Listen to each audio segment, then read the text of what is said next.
Hello guys, welcome back to the channel. You're here today with me, Jonathan, aka Carnival Muscle, joined today by lovely Joe. Well, to say her last name. Sleep and Slim Down Journey from Joe Sleep and Slim Down Journey. Also featuring Miss Mary the Cat, if she's there today. How you doing? Also featuring Miss Mary the Cat. Miss Mary is upstairs. I'm sorry. I think this. Have we got some feedback? Miss Mary is upstairs. Yeah. Do you have headphones or something? Because my sound's been put through your microphone. Okay, it could be. Hold on, let me make sure this one is off. There. Is that any better? We'll find out in the chat soon if everyone gets upset. That's it. Rick's saying we've got audio issues, but hopefully, is it better now? I see Sandy's here. Guys, how's the audio? I'll ask Rick because he's quite trustworthy. Rick, how's the audio going? How does it sound if I speak?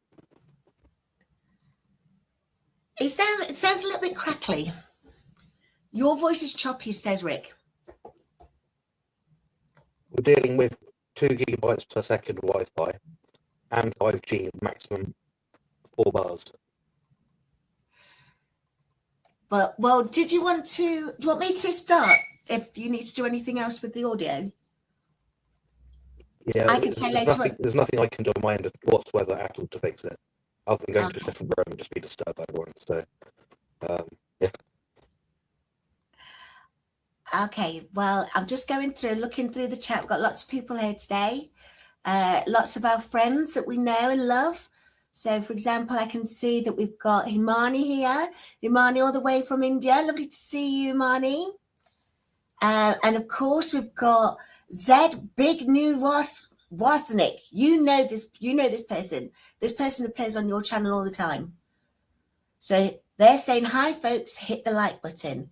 So be sure to hit the like button for us, please.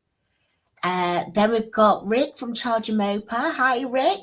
How are you doing? We've got Bella Sunset. Bella is from Canada. So it's lovely to see you, Bella, this morning. Very lovely to see you. We've got Rudy here. Rudy, good to see you too. 907 Central. Sandy's here, the beautiful Sandy. Lovely to see you, Sandy. We've got Amy here from Amy Loses It. Fabulous. I hope everyone's having a good weekend. Josephine, is Josephine Australian Josephine? Josephine Cowley, is that Australian Josephine? That'd be Australian Josephine, yeah. So it's lovely to see you, Josephine. We've got Karen here. And my mum, probably. Is that your mum? Hi, Karen. So yes, is it better now? Do you think the audio is better for you? Hopefully, I don't know. I've just realised I'm an idiot. I've literally just moved me, but not the camera at all. This is a nightmare. Like, the amount of stress I've been through to get microphone sorted. Now the camera's not working. Everyone's broken. Well, the camera's working. We can see you fine. No, my camera I spent £100 on, that's not working. Oh, you gorgeous camera, yes. It's, that's the point. But basically, I can have my microphone working when the internet works, when everyone else is on Wi-Fi, or I can use my phone and have a crackly voice. That's the best I got. Nothing I can do. Right. Well, that's cool. Well, we're here anyway. We're here to celebrate your 6 years, aren't we? So there's probably going to be lots of people just celebrating. I don't know if they've got the streamers. They've got, are they throwing up confetti? I don't know if folks throwing up confetti for you, Jonathan. Because am I right? It's 6 years that you've been doing carnivore. It's not been much of a short, to be honest. I say it's like 6 years if it's an achievement. It's an achievement in terms of milestone, I guess, but in terms of effort level, it's been very easy. It's not been hard. Probably the easiest guy I've followed, probably for the longest as well. So there we go. I'm a long-term carnivore club as well, according to Rick. That's it. So Rick's saying here that more than 5 years makes you long-term carnivore. Okay, well, I've been since 2016. So I'm a veteran. Although I hadn't realised I was doing carnivore, I thought I was doing old school Dr. Atkins. You know, where you do less than 20 grams of carbs. Yeah, that's quite a good one. I feel like that was more like that had a bit of a strange structure to it. It wasn't like this is the diet you follow, like you follow paleo or vegetarian or vegan. It was like you follow this for a week or two, then this for a week or two, then you eat the snack bars, then you get bored and you fall off. You don't lose the weight, and you start again. Then you pay more money to buy the better bars. I've got the ultra plus protein version.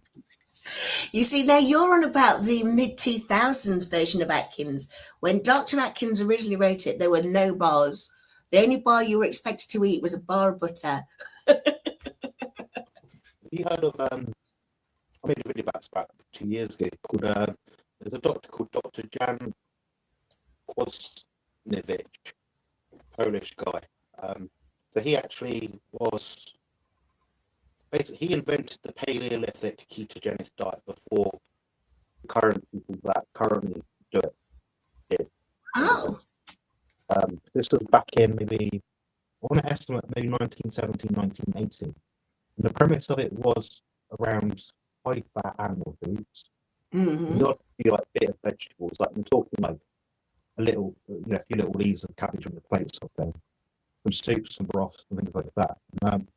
Yeah, a lot of people had that, and they actually, got diabetes and remission. They lost weight, and they had all these sort of like health fixes. What was interesting about that diet was, at the time, that was when they're sort of pushing, the anti-cholesterol, anti-high fat, low carb, we've got a high carb, low protein, low sugar diet, sort of more plant-based diets, I guess. And, yeah, I mean, I'm quite surprised people don't refer back to that more, because that's, other than like the Inuit, the Eskimo people, what it's worth, the people from, well, even the Mongols back like thousands of years ago that ate high meat diet. Yeah. People know about those sort of things sometimes, but not the doctors, like the first doctor in clinical practice to actually say, here's a high fat animal food diet. We're going to get these people to do it, and this is what happens. And we got tremendous results. But what was interesting was that there was no more research done around it for years and years and years. Like, people never really pushed it, and it seemed more as like a not a hippie sort of diet. It was a bit more like out of the box, a bit like a tertiary sort of thing. Like, people didn't really get it, they didn't really understand the principle of it. But it's funny how food guidelines change what we eat, and also the fact that, I mean, after the current food guidelines that we have in the UK right now, they did change the Eat Well plate from roughly, I don't know what gestation is, but I can't remember what it was, maybe 10, 15 years ago. And they were based on keeping people alive after the Second World War, when people had rations. And they never really got updated from that point. So, it's like when people say, oh, that's sort of the food guidelines. I'm like, okay, so you're telling me that the optimal is to get people just to survive. I mean, it's not like lab, Wistar mice or whatever, any little lab experiments. We're human beings trying to live the best life. So, yeah, it's bizarre.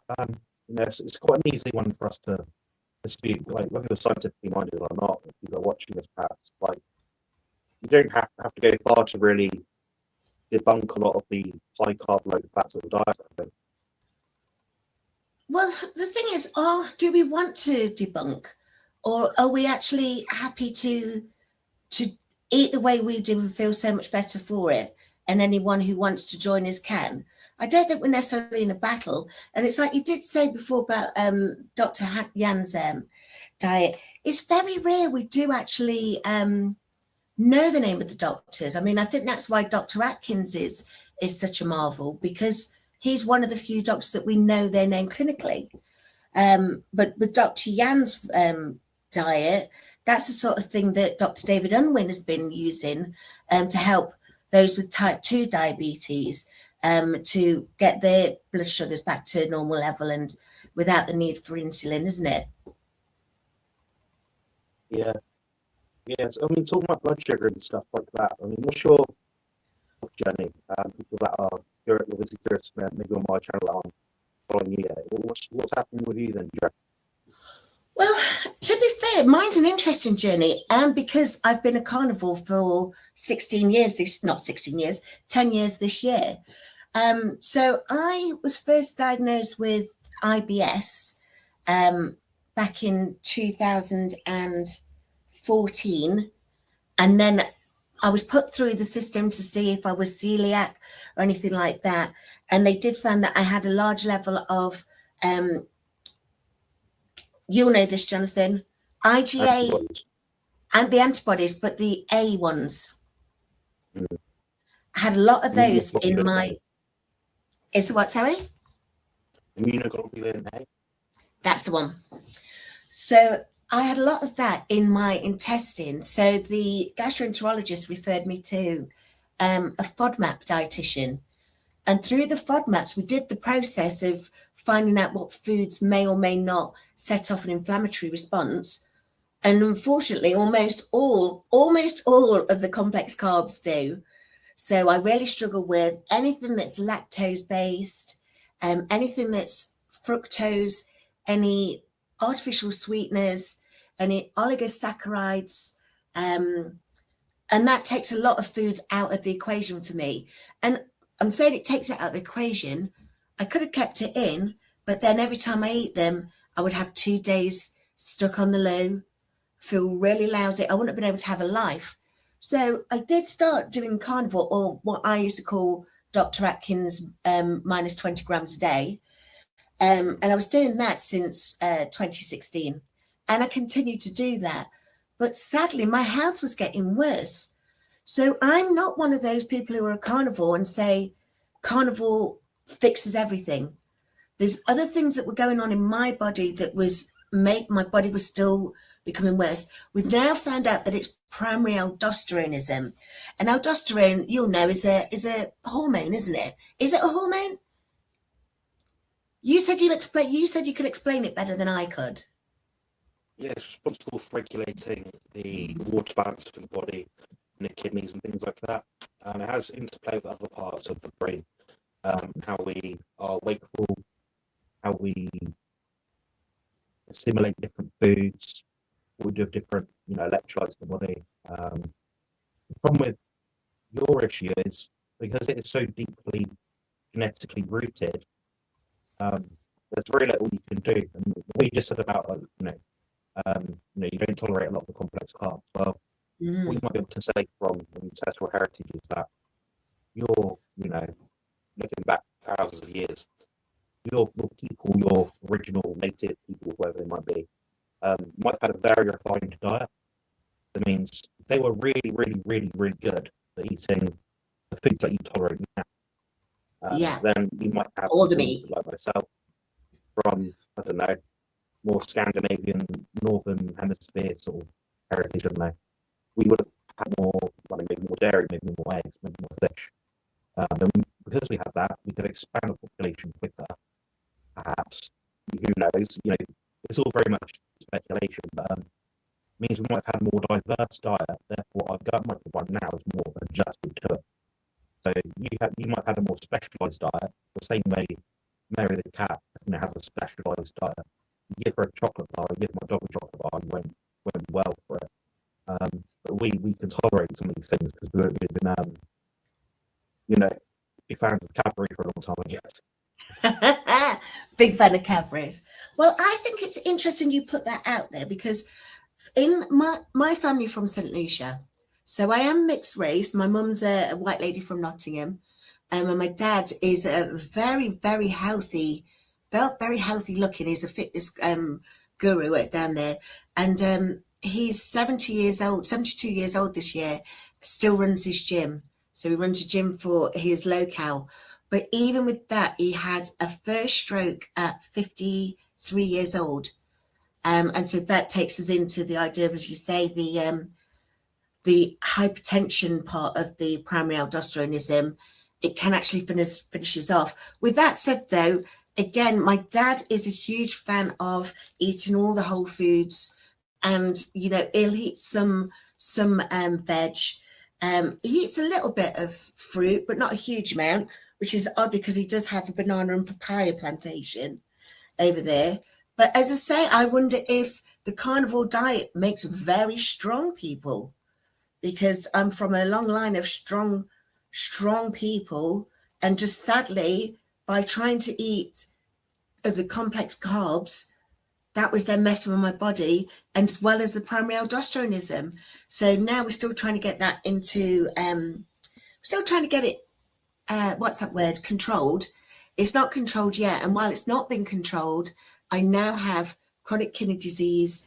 I have non-alcoholic, I can't say it, non-alcoholic fatty liver disease. I have hypertension, asthma, severe sleep apnea, and now I've got problems with the heart where because hypertension's just been raging and the sinus tachycardia. So one thing that I'm doing now, as well as having my CPAP machine, is of course I'm using the GLP-1.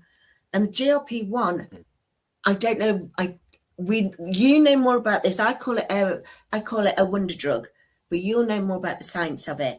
But ultimately for me, I think it's helping with the inflammation so that I can continue to eat my carnivore diet, my very low carbohydrate diet. And I'm now feel like I'm thriving.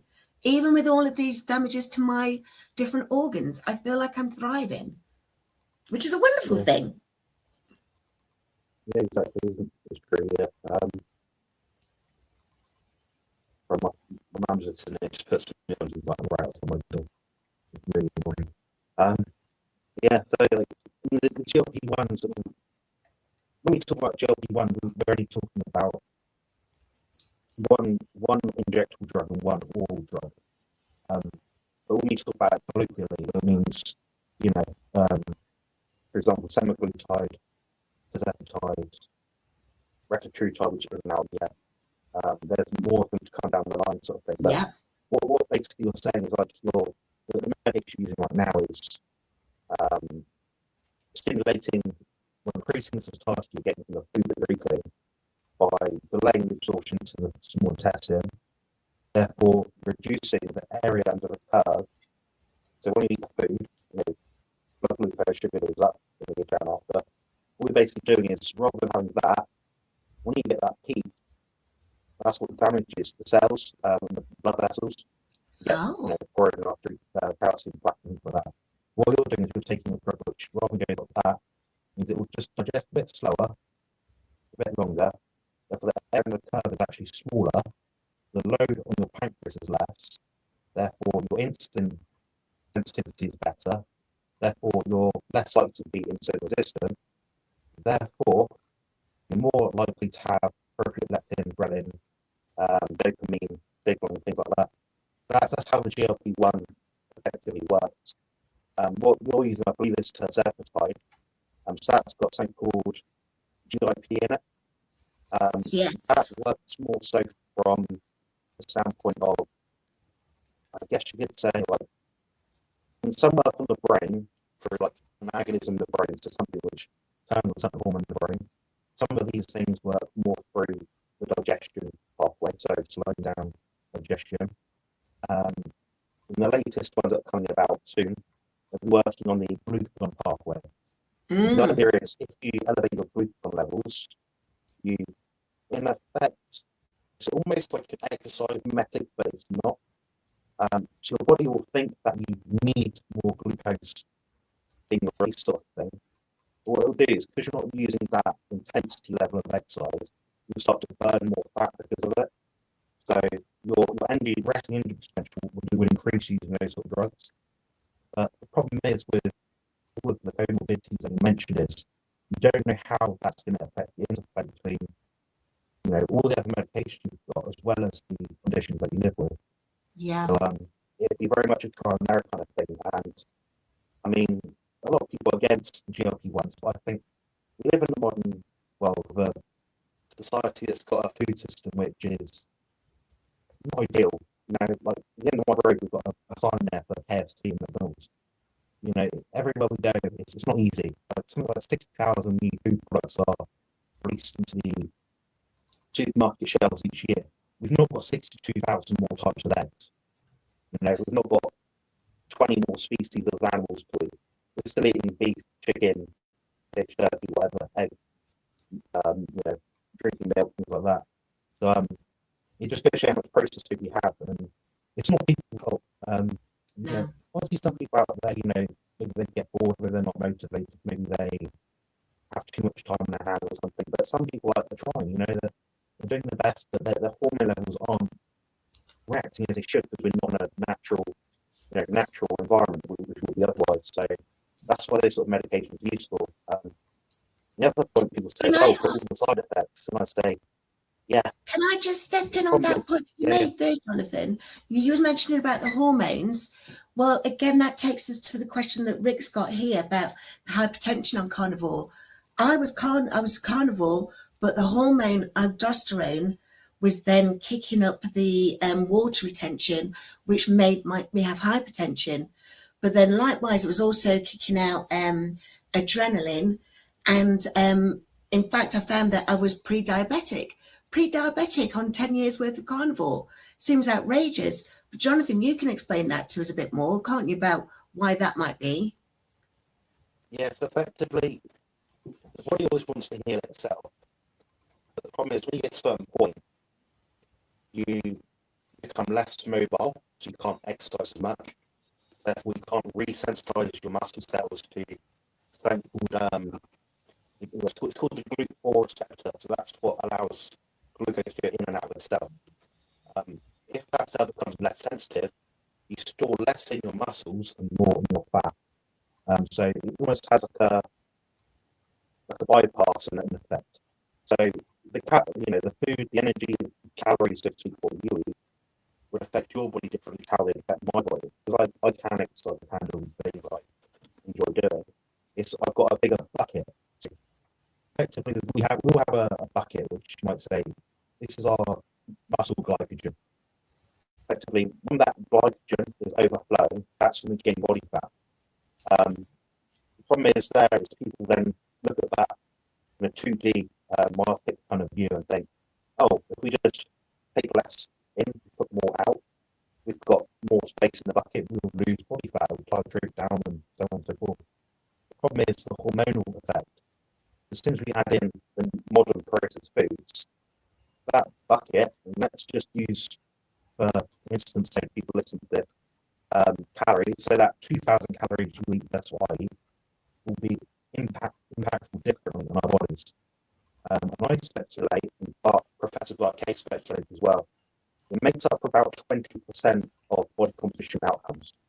So if you gain 10 pounds of fat, 80% of it is you've eaten too much food, but 20% of it is that food's been bypassed or distributed ineffectively for what a healthy human should have.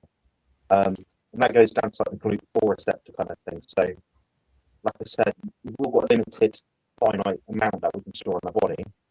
But with your issue, you can't exercise, you can't increase your muscle mass as much. Also, with the heart issues, the primary aldosterone, when you try and exercise, these things stop you. All these like other comorbidities will stop you exercising. So the way that Joe might be looking to sort of go about this, it isn't a case of, oh, just stop eating, it'll fix everything. No, that will probably kill you in a few days. Because it would raise all the other things, its hormones wouldn't work right, the medications would very little balance, so it wouldn't be effective. And any time you lose too much fat too fast, you release more toxins into the bloodstream from your fat cells, which means you then have more of a burden against yourself. Your body doesn't want to be stressed out.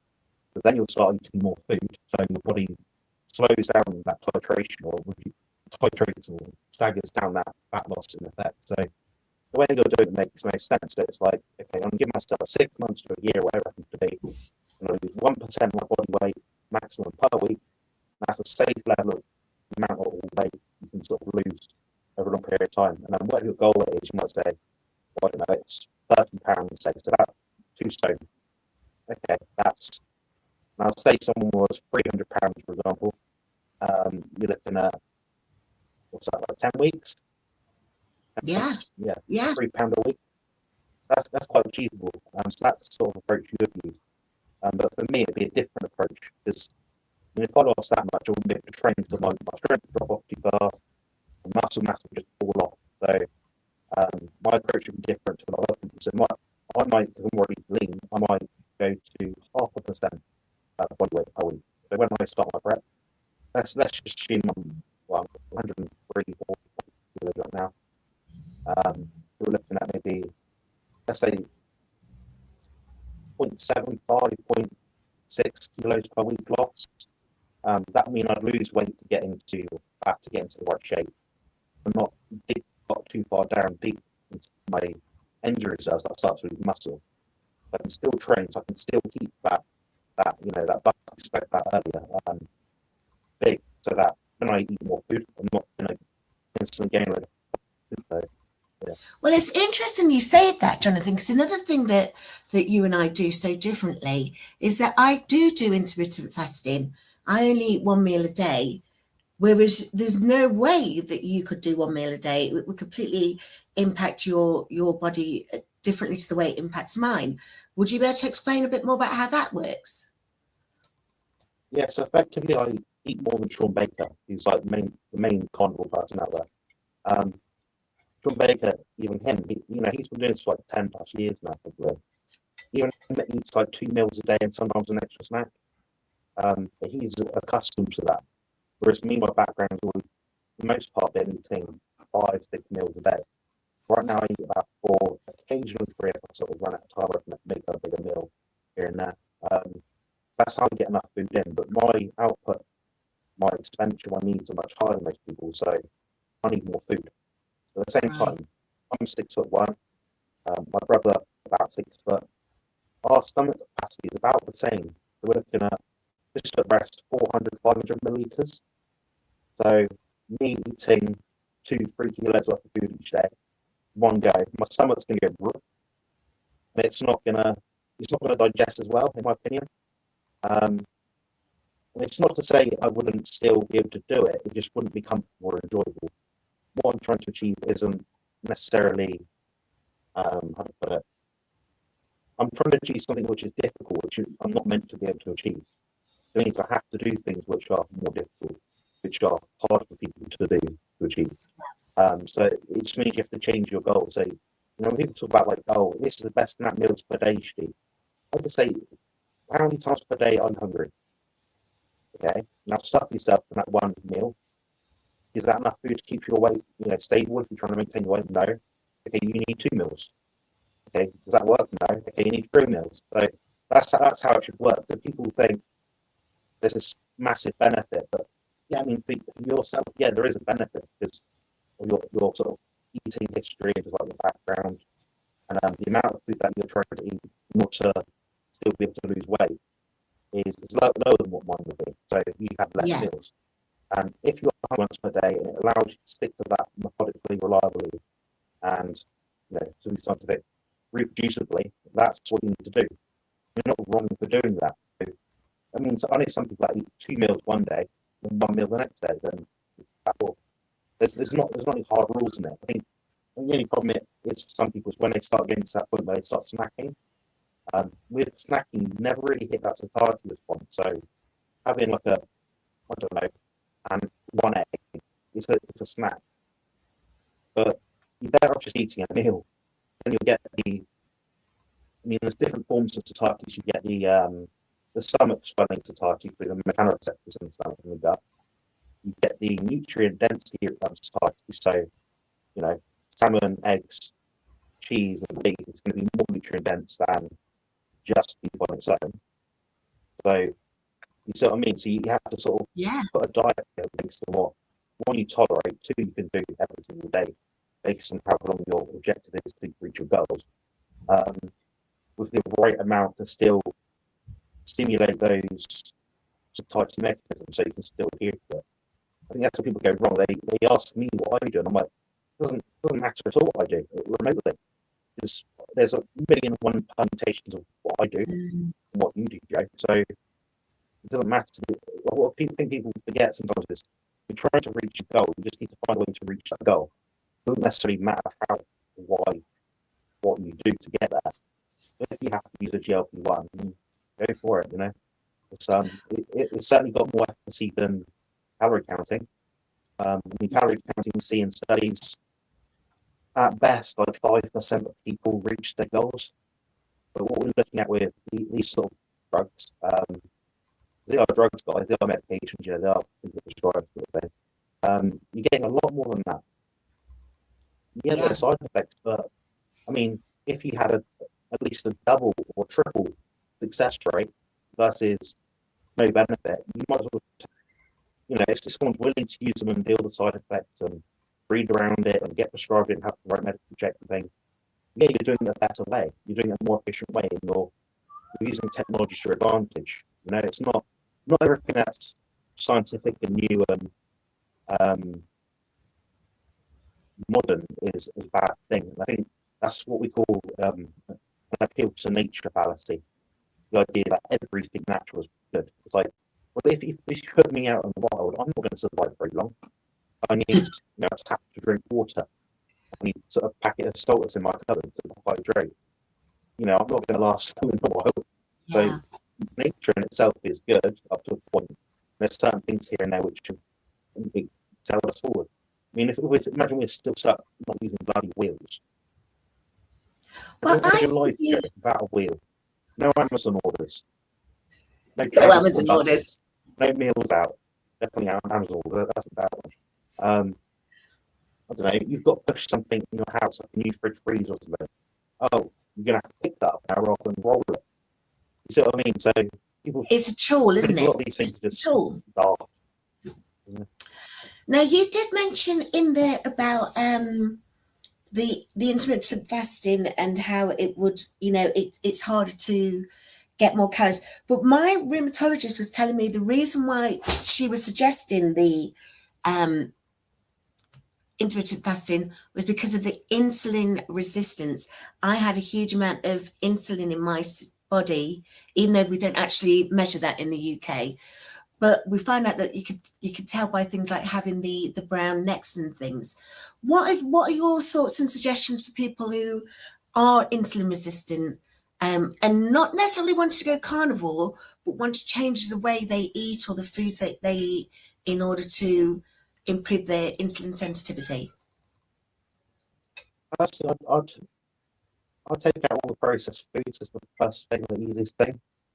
Now this is like just broad advice for the average person that is on the street and chatting to the bus stop sort of thing. I've not got 20 minutes to speak to them about diet and all these things. They want to know two or three little key points. Get rid of processed foods. One. Try and get about 40% of your diet, ideally, protein. So 40% of your plate, or anything like that, is going to be better because it's going to give you more satiety. Therefore, you're less likely to overeat. More nutrient density as well, because you're eating protein. Protein, by default, is most nutrient dense. In Greek etiology, it means the first or the beginning or the start, something like that. So, even the Greeks knew back then, if we want people to begin something to live, it takes protein. You have to, you have to have something to make something in effect.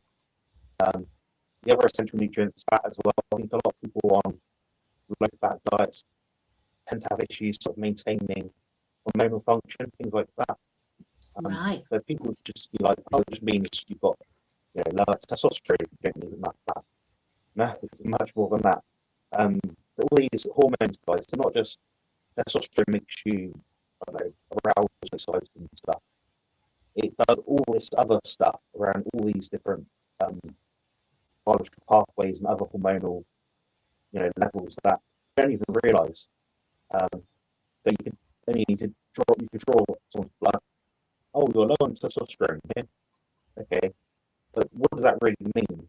You have to look at all the other individual hormones to find out. But the problem is that people don't want to follow what they're doing in terms of their blood work all the time because it's expensive and annoying. No one likes being stabbed in the arm. The other thing as well is you're almost becoming reliant on a chart or something to tell you what you should eat. And human nature by default evolved over 3.5 billion years or whatever it's happened to be.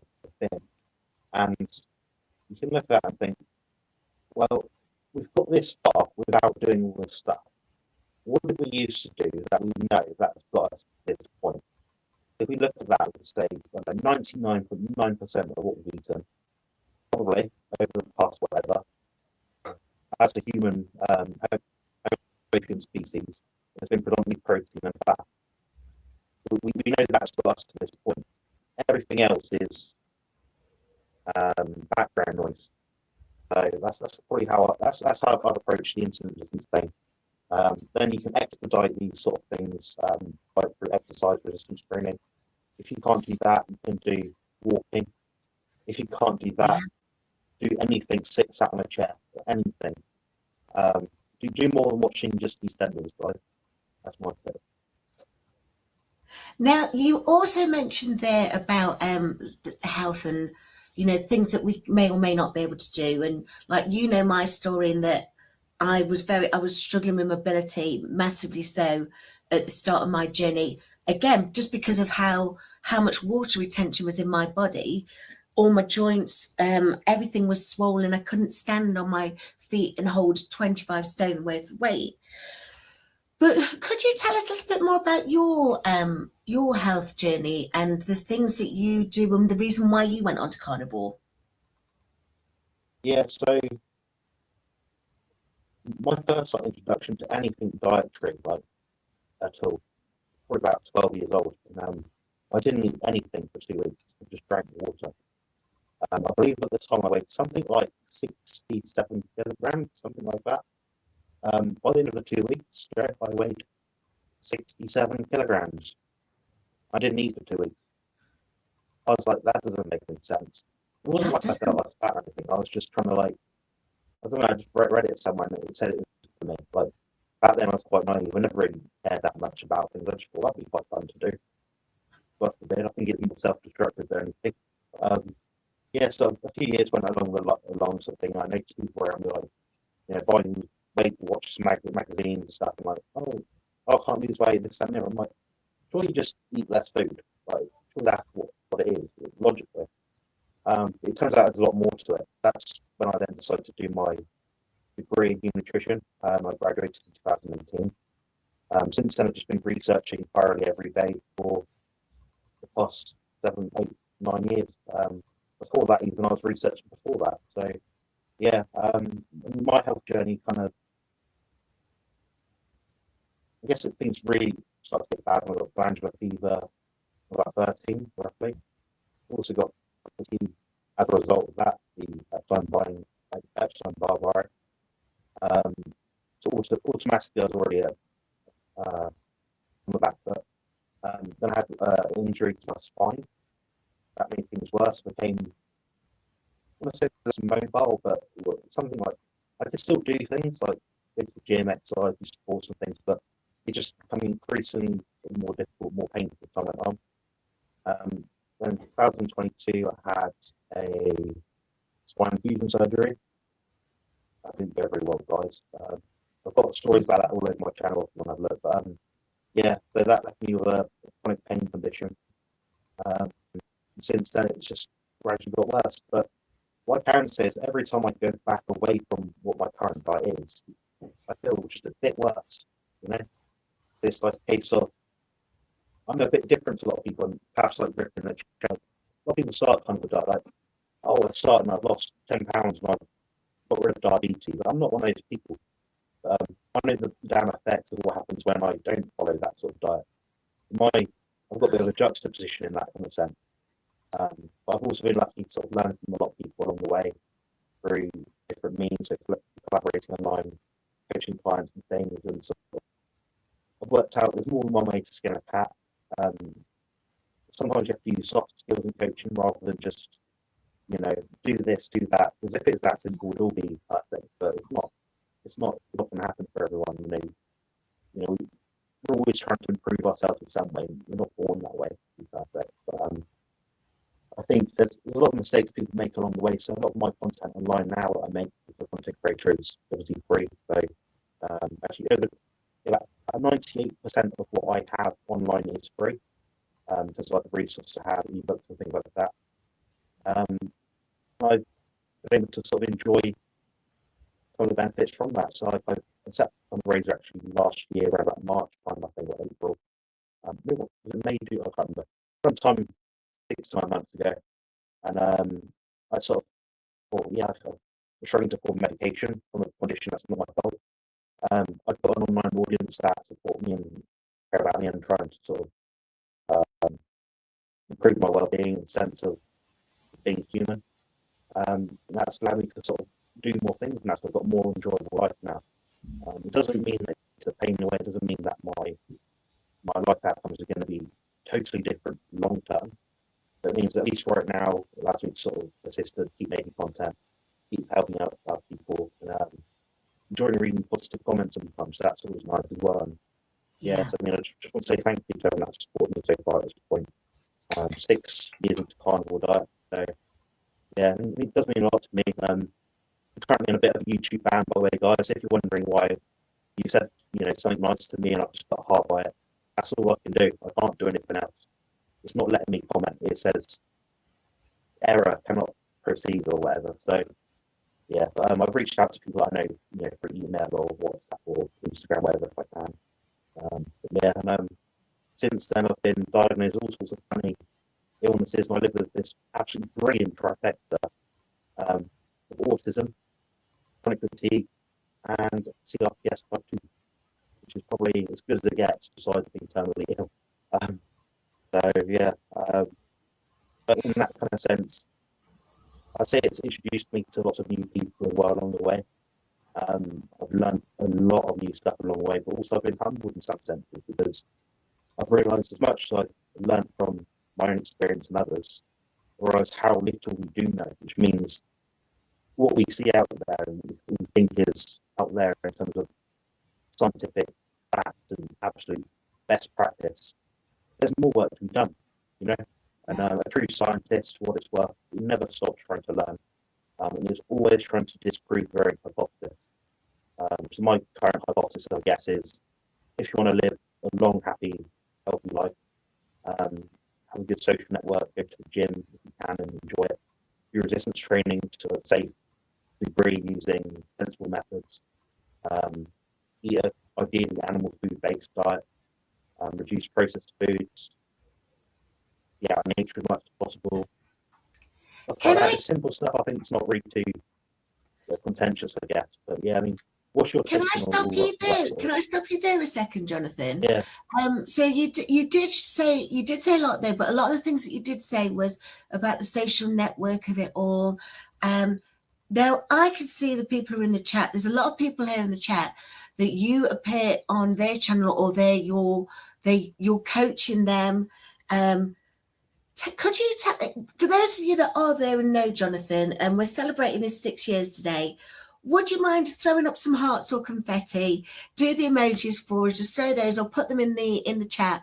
That'd be wonderful, just so that Jonathan recognises that it is a celebration. I keep saying, Jonathan, I'm going to make you smile all day today. It's a fun day. But can I ask you now, Jonathan, you did mention the fact that you had that injury at 13. But you keep reflecting on the fact that you do enjoy going to the gym. What was it about bodybuilding that called to you? Why bodybuilding? I guess it's an all-weather sport. You could say it's a sport or a pageant, really. Depends how you frame it. I'd argue it's a sport. It's all-weather, so you can always do it. It's not like horse racing. You can only do it when it's certain ground, certain temperature or touch or wetness or something. It's not like golf where you might have to use an indoor mini golf thing, or you can do it anywhere. Like my brother's got a gym in his garage. In the lockdowns, we had a gym trained outside. When I trained, and it's not been lockdown, I trained in a gym. There's no sort of limitations there. I don't like things that I can't maintain or continue or do reliably. So anyone knows who knows, there's nothing really I do that's out of the box, nothing new. It doesn't mean I'm not spontaneous, it just means I revel in the things that I can be passionate about and find a little trend, sort of like find a way to improve upon. Because ultimately it's human nature to improve. I mean, none of us really, I don't think any of us really sit there at night, maybe 40, 50, 60, 70 years old and think, I'm just going to do nothing tomorrow. I'm not going to achieve anything tomorrow. I'm going to go to bed, have my food just to nourish myself, and not achieve anything the day after that. No, we all want to do something, and obviously our passions towards things will change, and that gradient of anticipation and challenge will be different. I mean, when I'm 90, I doubt I'm going to be wanting to sort of step on stage in bodybuilding with it, don't I? You could. Yeah, I think that's kind of my stance, really. And can I also ask then a little bit more about the coaching that you do? Do you do coaching for bodybuilding as well as nutrition? Yeah, I do both. So I think a lot of my clients that come to me, it's been a mixed bag of these, but a lot of my clients that come to me tend to have some similarities to me. They'll either be autistic or heavily involved in resistance training, strength training, or they have some sort of similar injury to me. They'll see what I do on YouTube perhaps and they think, well, that's pretty good. Oh, he can still do that. Well, that's achievable. You know, so I think that I smash down a lot of boundaries that people might otherwise have.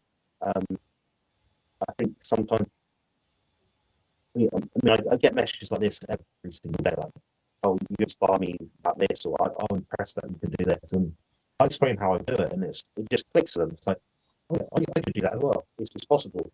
It's on the table. What people fear most is that they have something they want, but it's not on the table. So I like to try and show people that it's still possible. You know, within reason. If you've got, I won't even go that far. You probably know what I'm going to say because I've said it like a million times over last week. But if you're someone with certain abilities, yeah, some things are unachievable. If you want to be, for example, a race car driver, Formula One, you're not going to do it really if you've got no limbs. It's going to be quite hard. But look down the line 10 years. I mean, I watched a documentary the other day. There's a guy with a helmet on, and he's controlling some sim thing, like driving around the track or something, just with his head. He's not doing anything. So, you know, that could be a sport for someone else down the line. It's not physical in that sense, but it's still skill. You know, sport's about skill. Also.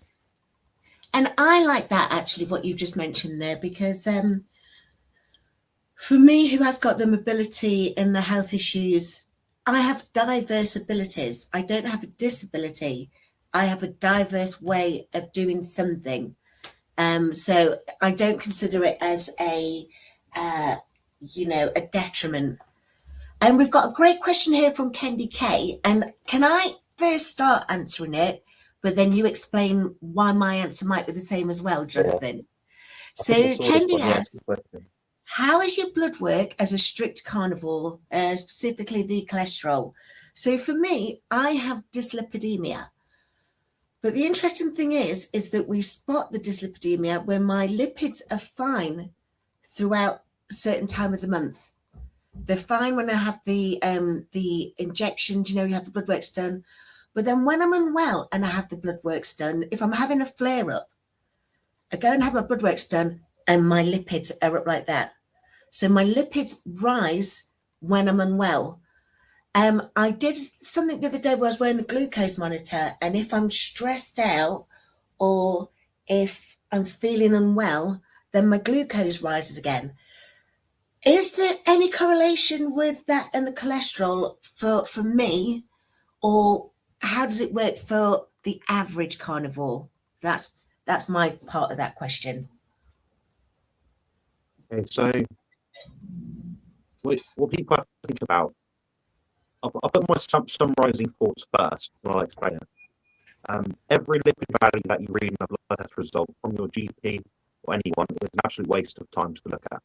It's a waste of time to test, and it doesn't mean anything. The reason why I say that is because some of these things are firefighters trying to put out the fire. And if you measure it, you say, oh, I've got a headache right now, my cholesterol was raised, my triglycerides have gone down, or my HDL has gone down, or something like that. Well, that's just what the body's doing innately, naturally, evolutionary, to get to that, to heal your body. It's a signal trying to say, I need more of this over here. Let's put that there so I can fix it. Now the body's not going to create certain things that are going to be deleterious to it. Now, a counter argument to that is, oh, but what about the plaque in your arteries? Well, this has been very thoroughly tested, and it's very easy to test. All you do is get a cadaver, take the blood vessels out of the arteries and things like that. What's in it? 2 to 3% of the plaque in it is cholesterol. But that cholesterol, that blockage, that plaque might be 50, 60, 70% foam cells, which is basically fiber optic tissue, which means the cholesterol's come in, try and clear out or repair that blood vessel, because the blood vessel has been damaged by something else. So it's a case of correlation rather than causation. There's lots of examples like that in science. But yeah, your body will do the weird things with blood values all across the board. One example, my EGFR in one blood test recently was 54. That puts me at stage 3A, I believe, kidney disease. Yeah. I tested it the next day. It was 70, and up by about 17 points or something, or 16 points. Now, they realise, okay, Jonathan's muscular, goes to the gym, he trains, his creatine level is different. Therefore, the index number, which is the EGFR, so you've got, with a lot of these test scores, you have one number here and one number here. You pull like a graph, like an index number. So your BMI, based height ratio, all these sort of things and things like that. They're just a number with 2 associated numbers with it. But what's to say both of those numbers actually mean anything? So, for example, if my waist was 40, 50 inches, I don't know, but it was all muscle. Like my job was, chopping logs all day, and I had a thick waist because I had a lot of muscle waist. That's going to throw off my BMI. The same thing's true with all of these blood markers. A lot of them don't mean anything. So when you have these rudimentary, run-of-the-mill tests at your GP, not a lot of them really mean much. They give an indication, obviously, to the broad spectrum of people, but for a lot of people, they don't. For myself, my BMI is meant to be, 22 or something. For me to get my BMI 22, I'd have to weigh like 10 stone, 11 stone. Wow. I'm never going to weigh that until I'm old and rugged. Probably. As you say, you're 6'1" as well, aren't you? Yeah, it's just not feasible. So, the other thing about cholesterol is, like I said, cholesterol is a good thing. Our levels are all different, and our levels are genetic as well. Based on our environment, our toxicity, our exposures, they just don't translate to anything. What else is there really to cover? Well, I'm just thinking as well, there was a recent study out, wasn't there? This was in the news over the weekend about a recent study showed most people who are centenarians, where they're over 100 years old, yeah. They've been tested and their cholesterol's higher. But I must admit that a lot of the time they do those tests in the UK because they want to see if you've also got other issues like possibly the pre-diabetes, because then that message is kind of saying we've got a metabolic issue going on here. Or is that the case? I don't know. I'm still standing up for the Western medicine. I know we're on I'm still standing up for Western medicine because I still believe that I'm here with the help of my very good doctors. I said I was going to get you to smile, Jonathan. You're just laughing at the What I personally think, with any disease out there, think whatever it is, diabetes, Alzheimer's, the problem you have with current science is we use the wrong measurement to measure the most appropriate indicator of that thing. Diabetes, what is that? Chronically elevated blood glucose. That's how we measure it. We can measure that. We can measure our blood glucose. We can see how much is in it. Now, how do we know if we're reducing our diabetes level or insulin resistance or whatever you want to call it? Well, what cells does it affect? How do you measure what's in those cells? Glycation. So the measurement or weight method or metric to use to identify diabetes or reduction of diabetes at current is perhaps HbA1c. The limitation of that is it measures what we've done on average for our dietary approach over 3 months. So if you change your diet, Joe, next week, it's still, that blood test you have for HbA1c will only be representative of what you've done for the last 3 months. There's other things like fructosamine levels, fructosamine. So basically, that'll be measuring the elevated fructose in your blood sort of thing.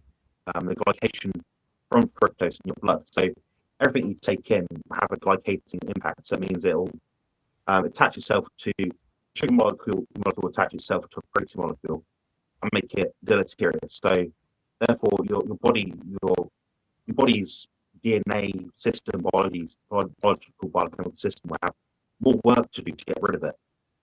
So therefore, you have a higher level of a certain enzyme or marker or indicator of that level in your body. So saying, oh, my triglycerides are X, therefore I'm more likely to be at Y. We've got a test for that. Look at that test. So, do you get what I'm saying? It's about looking at the right measurement, the right thing. Like, it's like saying, for example, how tall are you? I'm 50 kilos. No, I'm asking you how tall you are, not how much you weigh.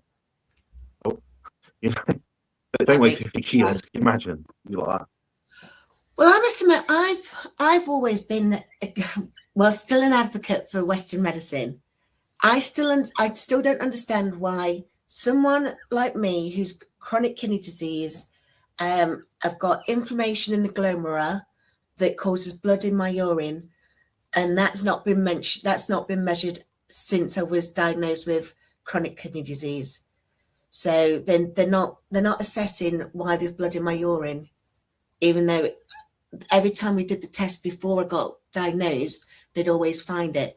So as you say, I can understand where you're coming from in that point. The information is supposed to help feed the treatment plan, isn't it? Yeah, I mean, the pathology of all these things is whatever it is. You just have to get the right tests, the right scans. A lot of these things cost money. I was in hospital twice this last week. I was in hospital overnight the other day, and I have no doubt in my mind they probably spent the health service a couple of grand. Yeah. But they used all the wrong tests. They wasted a couple of grand. You see what I mean? So what they should have done was, rather than using that EGFR, for example,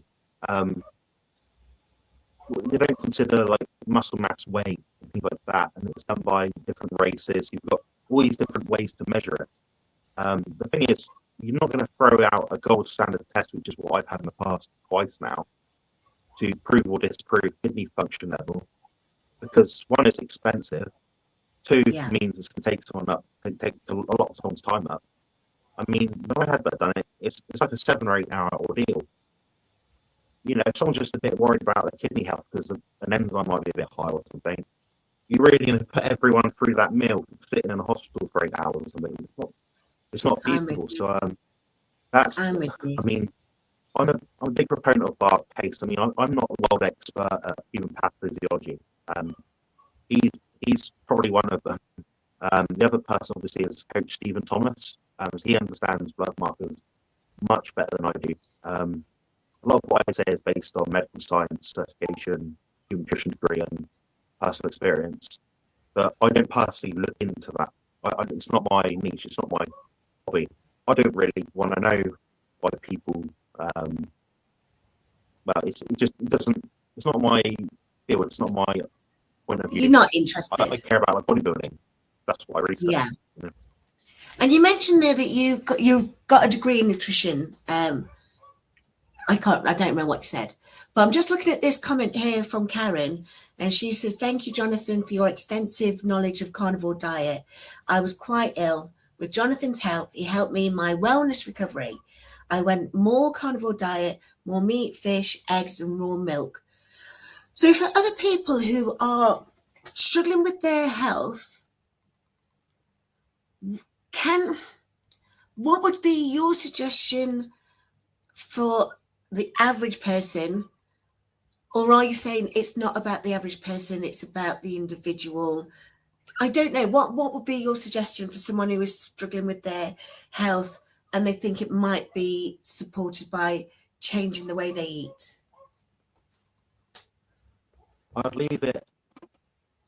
Honestly, you have to break down boundaries before you build them in terms of trying to develop your health.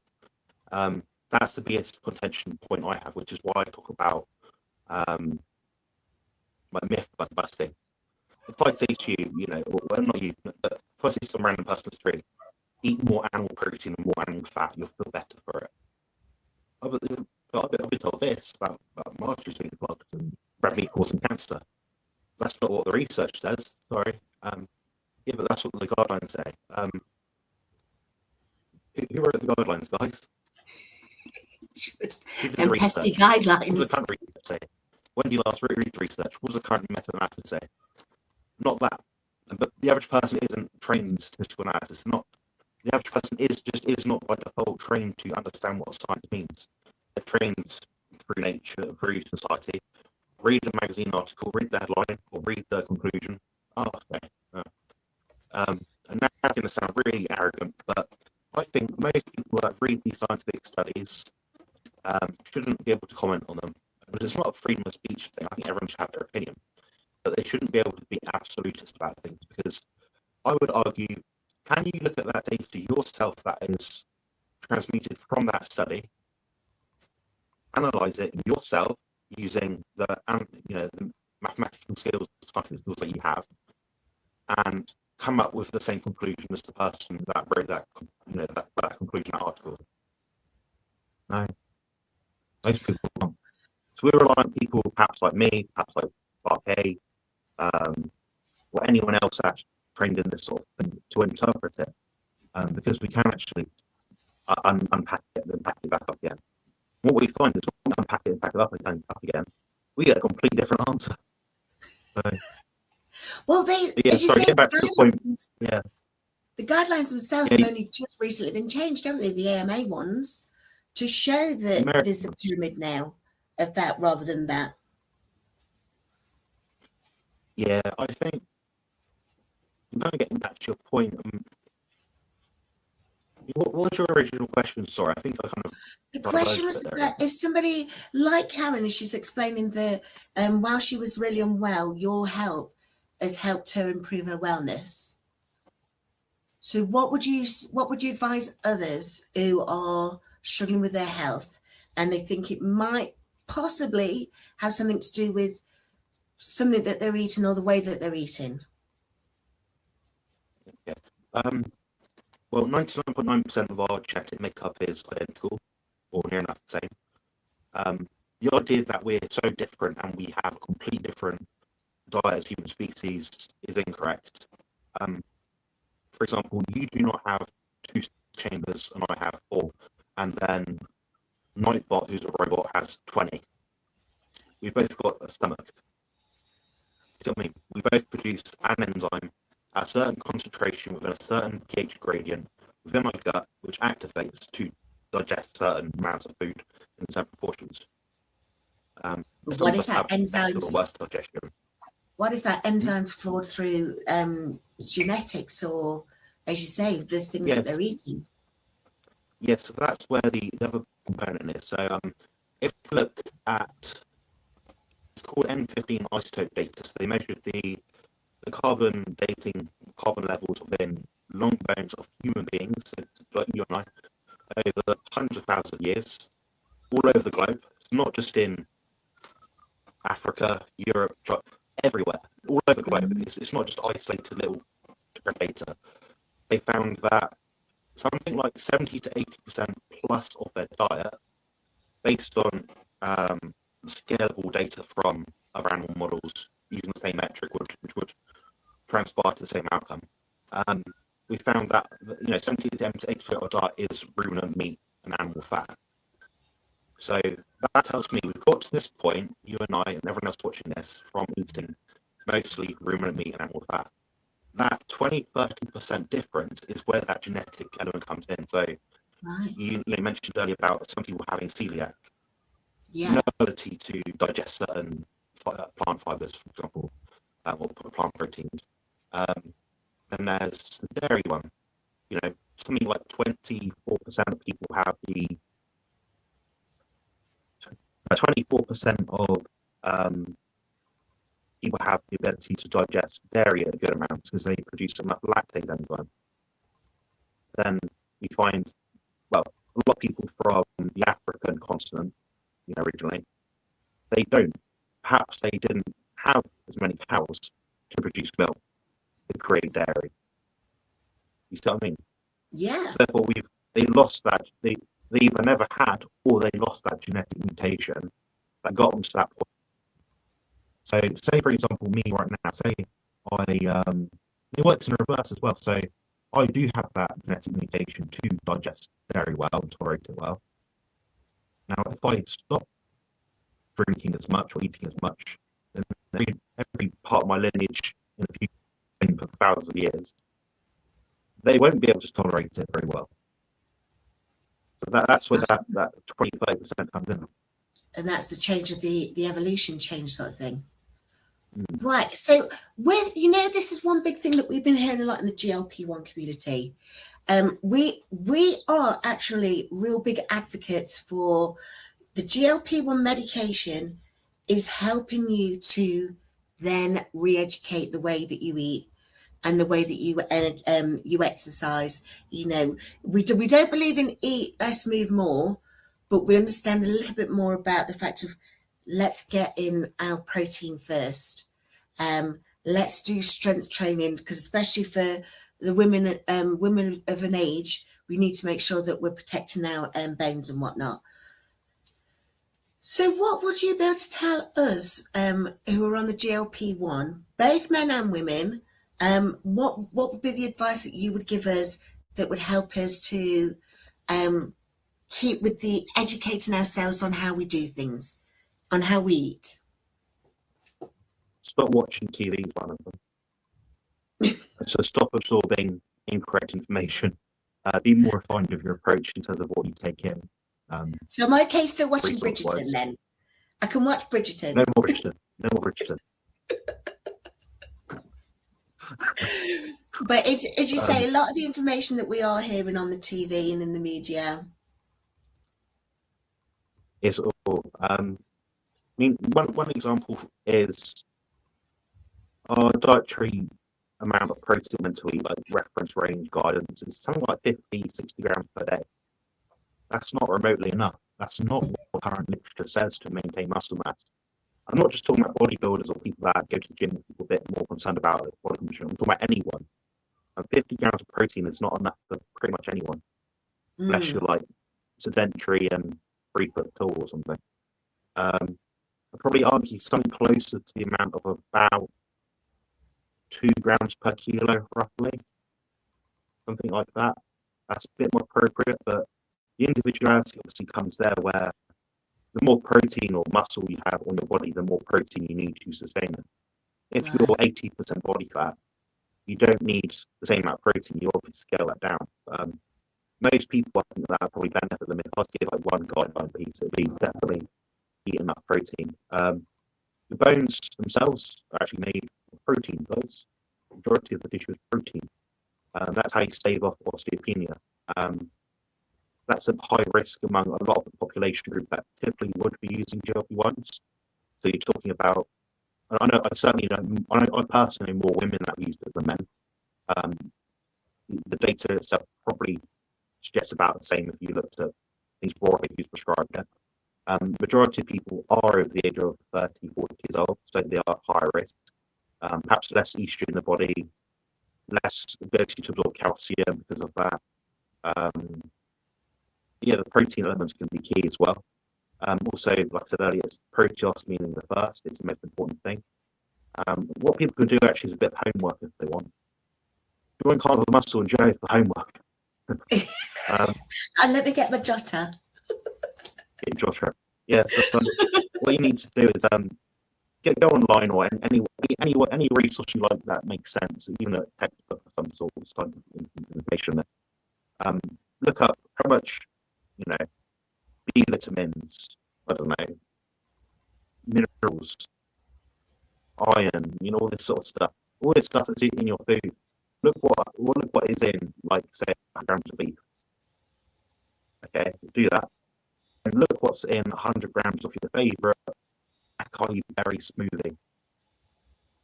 Deduct about 20% of that, because that's what you won't absorb anyway by default. Because you only absorb about 80 to 85% of plant foods anyway, and that's at best. But what you also got to factor in is a lot of the vitamins and minerals that are contained within those plant foods are bound up in certain anti-nutrients and fibre, and for a process called chelation. The chelation is when you've got some kind of maybe amino acid, molecule, compound attached to something that your body might need. So magnesium, for example. When that magnesium that you ingest through the food, within the food you eat, is chelated, it means it's bound up, which means it absorbs it. But on the flip side, you can create products now and supplements that chelate it positively so you absorb more. So it's a double-edged sword. But the problem with all plant foods is you don't absorb 100% of it by default, because they're not necessarily human food. It's like trying to run an APK file, an Android file, on an iPhone. It's not compatible. You might be able to jig it up, you might have to change things through a script somehow and make it go, but ultimately it's not the same file type. It's not going to work. So we can obviously absorb some things. It's not that all plant foods are all bad, but there's a certain spectrum of toxicity within all of them. So if I was to say avoid certain foods that have the most negative chelation, we're looking at spinach, kale, almonds, cashews, pretty much all seeds, anything with leaves here and there. Some things can be used medicinally, so there's a case for that as well. So some people with elevated, I'm letting out some secrets now. Some people with elevated elevated estrogen might eat more carrots, because that absorbs some estrogen within your body as well. So elevated estrogen. Have you got anything for people who've got lower levels of estrogen? Have you got a hack for us? Live more sensibly, eat more animal foods. You need more cholesterol to create human or mammal hormones, basically. So that cholesterol only comes from animal foods. So you get more of something, you usually have to throw more in the mix to get it going. More resource, I'm with you. So you're not necessarily someone who advocates for only carnivore, then, for example. You more about the moderation, but that includes getting some animal product. I think if someone gets 70 to 80% of the plate from animal foods, they're doing good enough. I think if someone's got some major life-threatening disease of some sort, and providing they can adapt to it safely and not wreck their guts in the meanwhile, the close to 100% the better, I think. But it's I think people forget the human element, the idea that I'm only going to eat meat when I go out, and it's like, well, if you like a bucket of popcorn once a month or every few weeks, it's not going to make you fat, really, and it doesn't make you diabetic, and doesn't give you bad digestion, and you tolerate it well. Yeah, why not? I don't see a problem with that. Eat the popcorn, right? I don't care much for popcorn, but yeah. There are other people though that will probably eat more carbs, and they'll use that steak as a treat. They'll have the meat as a once in a blue moon. Yeah. I know lots of people like that. They're well, I treat myself to this 30-pound Waitrose ribeye. That's like 2 grams. And I say, you just bought a whole joint of beef for like quarter of that, half that, you know. Yeah, so yeah, it's funny, like the way we honestly we have we're very split, like how we've grown up and how we developed. My nan, for example, she's like 94 years old. She's got great longevity. But her thing isn't necessarily because she's eaten more plant foods. It's because the majority of life she's stayed at a healthy weight. She spent the longest majority of her life doing the more sensible thing. She's never been a perfect carnivore, a perfect exerciser, a perfect trainer, perfect social circle person. But she's done the better option, generally speaking, the majority of the time. And I think some people seem to miss. I think the idea of being absolutely dogmatic and only following one approach, but getting ourselves worked up because of it, if we can't achieve that, it's more a problem. I'd rather see someone be 90% carnivore 100% of the time than being 100% carnivore 50% of the time, you know? How about 65% carnivore 100% of the time? Because some people just look their pasta. You're leaving a third on the table. It's like going to the shop. You want to buy, you've got an offer and you've got, 3 for the price of 2 on your ribeye steaks, then just pick up 2 of them. You've left a third on the table. Do you want to leave a third on the table? Is that part of your sort of prerogative? Not mine, definitely not. No. Yeah, it depends your level of need to sort of do that. If that makes sense. Like I know you had some food out the other day. You probably had a bit of sauce here and there or something, and whatever. It's like probably not going to break the bank. Yeah, maybe you gained an extra 25 grams of fat that day because of it. If the 6 other days of the week you've lost 25 grams every day, you're on the better side of things in terms of what your goals are. So, well, great question. Because interestingly, I went out tonight for food the other day and ate the most amazing plate of different meats. But some of them, of course, did have some rubs on or some salt, some rubs, some sauce. And I stepped on the scales today and I'm 3 kilos heavier. So I'm like, but again, that's probably down to the aldosteronism, isn't it? And the water weight. So I'm not sweating it. The food was amazing. And I could spend the next hour chatting about how amazing the food was. I'm wondering, do we have any questions from anyone before we wrap this up? What was you going to say there, Jonathan? Yeah, that's the thing I have with a lot of clients. It's mostly girls that think this. I don't know if they think this, but they always point it out to me. Jonathan, I'm worried. I've gained 2 kilos this week. They'll send me their diet plan, what they've eaten that week, the amounts. I'll say, just double checking, have you had an extra 2 or 3 kilos worth of pizza this week? No, Jonathan, I've been very strict. I had 3 raisins on Tuesday and half a Mars bar. You think 3 raisins and half a Mars bar weighs 2 or 3 kilos? They're like, oh yeah. And they never worry again. They trust me because, it's logical, isn't it? If you don't put in 3 kilos worth of food, you're not going to gain 3 kilos. It's just your body doing silly things with electrolytes. It's not a big deal. It's when you're chronically gaining 3 kilos, okay, then you've got a problem. And your food, your diet, your baseline is too much. So that's a great segue into the next question I've got for you, is asking more about the coaching that you do. So, who do you help?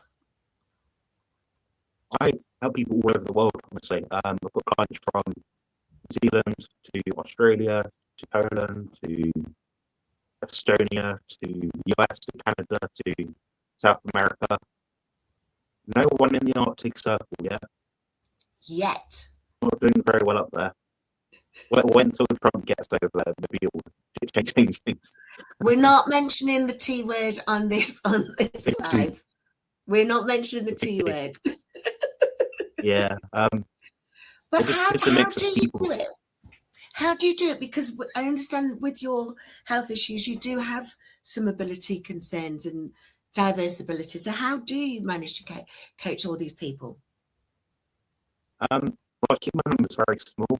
So when I work with people, I'm not working with 30 people who I don't know their name, you know, or I sort of form friendships and relationships with all these people. So it's much more manageable. It's more pleasurable. Because when I pick up my phone, I'm not looking and thinking, oh, that's Joe. That's which Joe is that?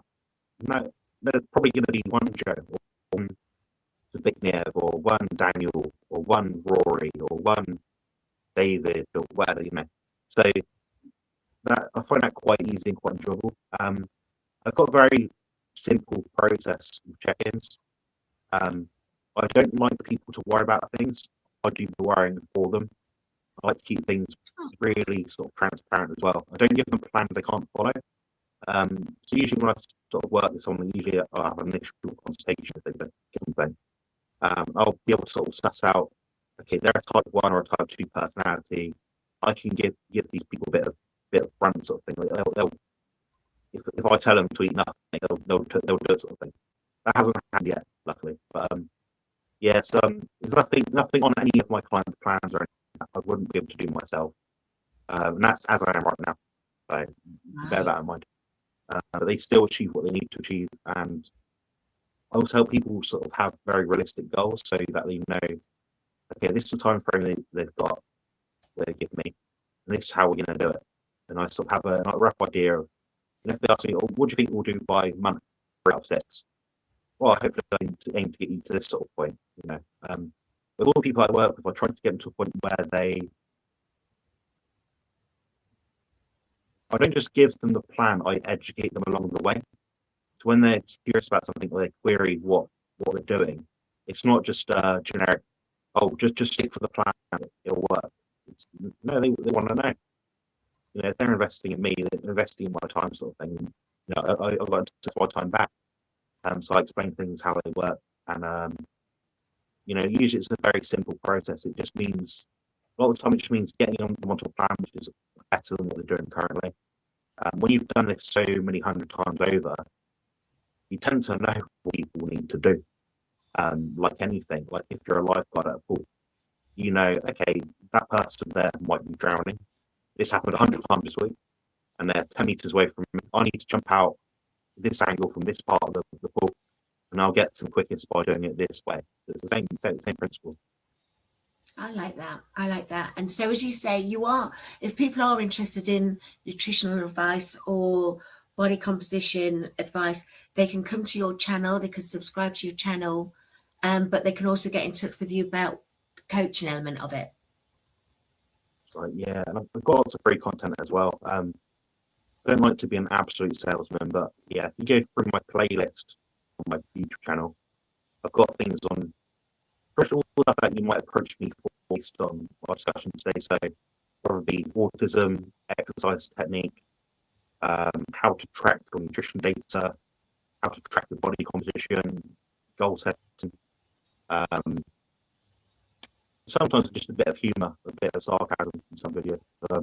There's a lot of sarcasm on your channel. There's a lot on my channel. Yeah, I've produced a few documentaries as well. So I'd say at this point, over about 800 or 900 videos, probably covered every question you possibly have for someone wanting to start or already following a carnivore diet. I'm at the point now where it's not like I know everything, but I'm at the point where when a question comes up on a live stream or Q&A, I'm like, I've got a video for that. Yeah. You know, so I can start making the same videos again, I guess. But yeah. You keep sending me to different videos. It's like, Joe, I really should just look. But I like chatting with you, so that's all good. Now, the last thing I want to do before we go then, I just want to remind people that you're actually involved in a Mr. Health and Fitness 2026 competition. Could you tell us a little bit more about that, please? Yeah, so I actually came across a friend of mine called Brandlin, and he's running for a position, I believe, for some political thing in Las Vegas in the States. I don't know, guys. I don't really watch politics. Yeah, we're not he's a doing really nice guy politics. and no politics. Anyway, so he likes to sort of do different things. He's very out there, like likes to go and achieve things. And he spoke to me and he booked in a consultation about like contest prep and peak weeks, the last week before contest day. So got in touch with him through socials. We had each other and giving a shout out, all that stuff. I looked at his profile. He's like, "Oh, Mr. Health and Fitness." I was like, "What's that?" Oh, I'll leave it. It's probably just some American thing, I thought, well, actually, I could actually apply to that. I thought, okay, so about 4 or 5 days ago, whatever it was, I set up a profile on it. Basically, it's like an international online voting event with different stages. I believe it ends at some point around April. What it is to find out who the 2026 Mr. Health and Fitness is. Women can also apply, but I believe the timeout for this round is in like a day or two, sort of thing. It might be too late for a lot of people. When I first started it, I was about 20 or something. Within about a few hours, I got to about 4th. And by the end of that day, I think I got to 2nd in my category. Wow. So there's multiple categories basically, and each, you basically qualify next round, sort of thing. The top 20 in each category in the first qualifies to the next round, which starts in a few days. Then I believe it's the winner and the number 2 of the next round after that. Then it's the final sort of thing. So it's basically an online voting popularity contest.